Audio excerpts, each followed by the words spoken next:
Edmonton is getting a whole new bus network.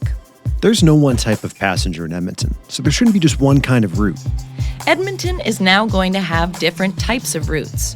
Routes for speed or frequency or connecting to important places in your community.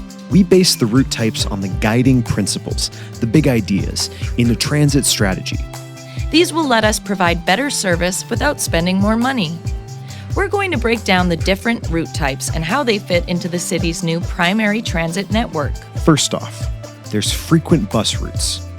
These are all about high frequency. Lots of buses running on the same route at all times of day and night. These routes will run on major corridors and stop fairly often, making them easy to use, but this also slows them down a bit. Next, there's rapid bus routes. These are all about speed. These routes will connect areas where there is no LRT. Rapid bus routes get you to popular destinations quickly. They will provide fast service and stop less often so that you can quickly get to major destinations like downtown, the U of A, and shopping centers. Next, there's crosstown bus routes. Downtown isn't the only place people go, so these routes will connect major destinations in the outer areas of the city without having to pass through downtown or travel on neighborhood roads.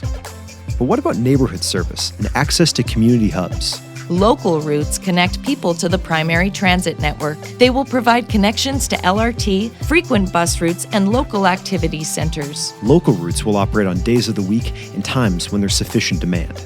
We want to invite Edmontonians to look at the new bus network and tell us if it lines up with what you told us you wanted. A high-frequency network with different kinds of routes that reflect how people get around. You know your communities best. That's why we're looking for insight as to whether the local routes actually go to important destinations in your neighborhood. Not your front porch, but places like activity centers, schools, and seniors complexes. Big picture and little picture. How does the new bus network look to you?